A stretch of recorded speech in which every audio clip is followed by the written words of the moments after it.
بسم الله الرحمن الرحيم.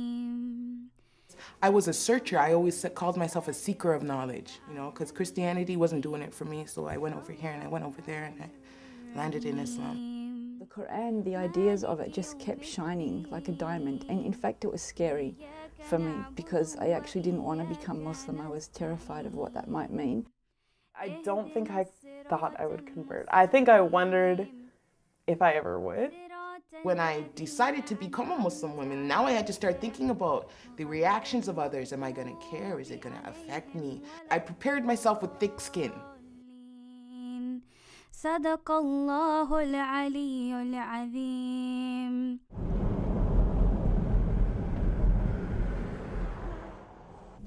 Valerie Clausen is returning home from Ottawa to Dundas, Ontario, to visit her parents for the weekend. Valerie is 26 years old and a Muslim convert. She's part of the fastest growing religion in the world and in Canada. Today, Islam is the second largest religion in the country. But despite its growing presence, it hasn't been an easy move for Valerie. She's confident in her decision to convert, but it comes with challenges and a dose of heartache. She grew up in a Christian home, and her family is struggling to come to terms with her choice. I've been a Muslim for 6 months approximately. I converted in April of this year. But it's strange to say that because Islam has been a part of my life for so much longer than that. So, it's a process. It's not, a one-time, now I'm a Muslim, everything's different kind of thing for me. Valerie has always taken religion very seriously. Growing up, she attended church every Sunday with her family.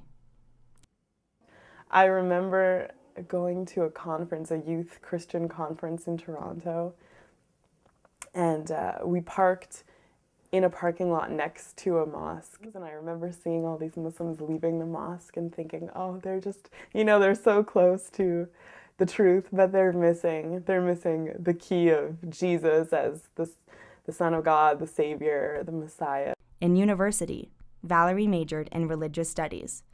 It was here that she started to take an interest in Islam, both in class and out. Valerie learned the pillars of Islam in an Intro to Religious Studies course, but her interest peaked in third year. That's when she started dating Noab, an Afghan Muslim. I dated him for 6 years until now, so people have asked me all along the way, will you convert? Do you have to convert? Do you want to convert? And I always tried to give the same answer, and that was I would only convert if I came to realize that I believed it.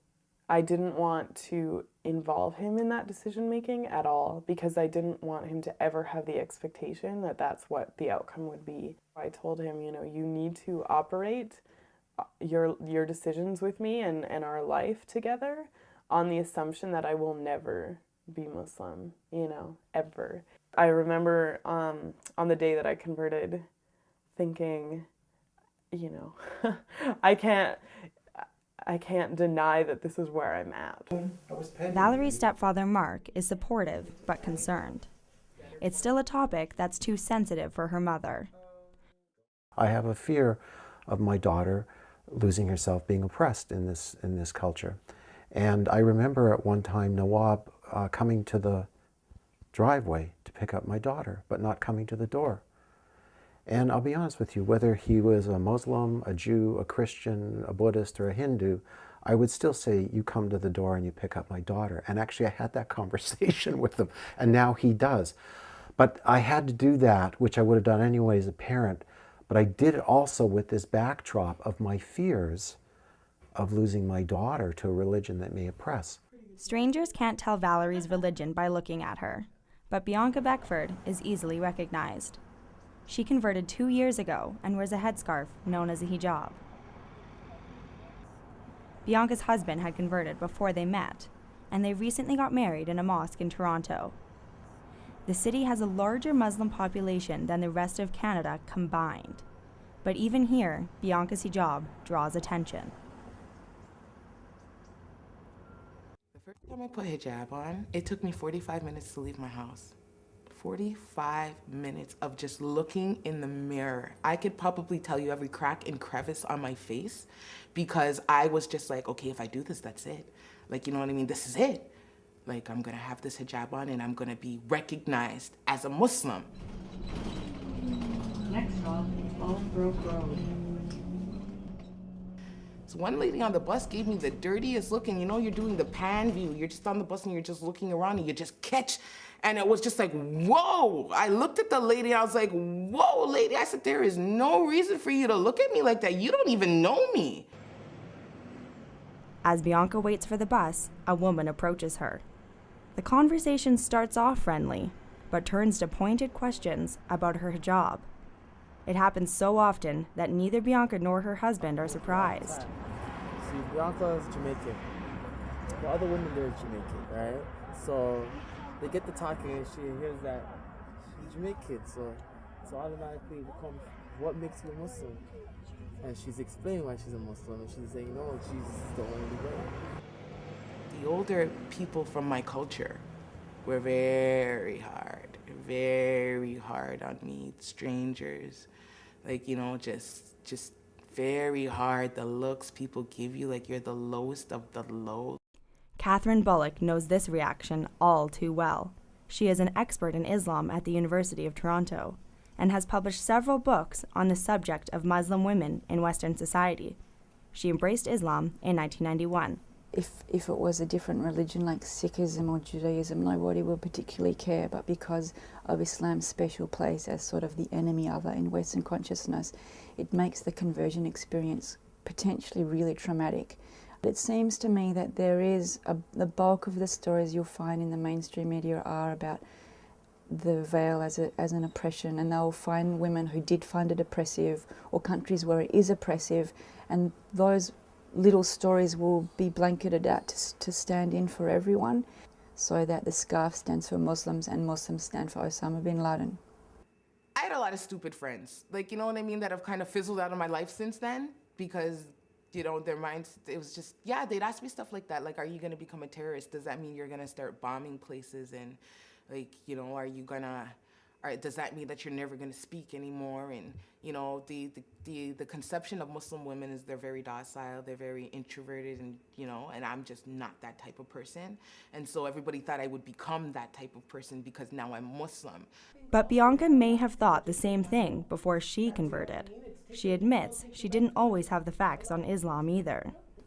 What I knew about Islam was that the men beat the women up, and that the women had to walk 3 feet behind the men. They were totally oppressed, and that they were tyrants. One of Bianca's best friends in high school was Muslim. He challenged her to learn about Islam. Bianca says she learned about the difference between culture and religion. And after reading the Quran cover to cover, she decided to convert. But not everyone is so open-minded. While Valerie's stepfather, Mark, is cautiously supportive, her dad and his wife want nothing to do with it. He's taken to Facebook to post links to anti-Islam articles, including propaganda like this, which paints Muslims as violent terrorists. It really hurts. I think it feels that they must not know me or what I'm, you know, how intelligent I am, how cautious I am, you know, how thoughtful I am and how thorough I am. I don't know how they think that I would just jump into something so serious without really having given it a lot of thought. So there are these pressures, and not everyone survives them actually. People do after a year or two just, I can't handle this, and take off the scarf and go back to sort of anonymity. For Zainab Pike, it's a lifetime commitment. She converted in 1985 while living in Toronto and stayed committed to Islam when she moved to Peterborough about 5 years ago. But being a small-town Muslim was an entirely different experience, especially for a white woman. Coming here was quite a cultural shock, though. It's like coming to another planet, let's say, because it's so one-sided in terms of it's not very multicultural. I wish that people would ask me questions instead of just staring all the time, because that was something that was a little bit hard to get used to. Even though I was used to it in Toronto in the beginning, people used to stare a lot. But here, definitely, they stare like all the time, like constantly. Zainab is the only female board member of her mosque. The mosque was converted from a church about 10 years ago. Zainab has been married twice, both times to Muslim men. When she moved her children to Peterborough, her daughter was the only Muslim in her school. Now, as the congregation grows, the mosque is looking for more space. Zainab is deeply involved with her mosque, but other converts say it's hard to make a connection in the Muslim community. Converts often stick together. I have a lot of friends who are converts, so it's funny because I really am closer with a lot of white Muslims, you know. I'm really fortunate to have that in my life. None of these converts have met, but their challenges are the same, and they face them head on. They stand up for their choice, simply by living as Muslim women. But if people really see you out there, that you're involved in the community, the wider community, that they really can like put a face on, you know, your, let's say, local Islamic community. I'm just a human being. I tell people that all the time. Like, I get the looks, I'll be like, they're just clothes. And I'll keep walking, they're just clothes. Or, I'm just a woman, just like you. Like, I do that. The more that Canadians in general get used to Muslims, the less weird it'll be that someone has chosen to be a Muslim. For Valerie, there are still a lot of unknowns and a lot of questions to answer for herself and for her family. What would the wedding look like? Would there be a wedding? Who would be at the wedding? What would the life look like after the wedding? If there were children, where would they be?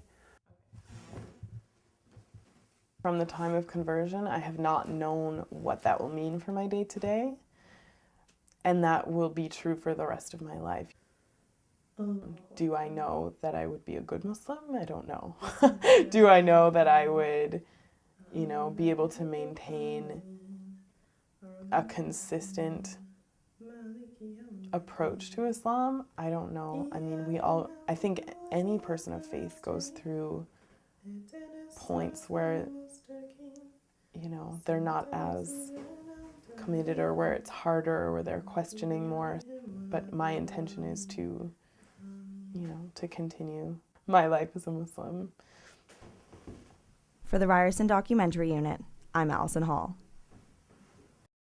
بسم الله الرحمن الرحيم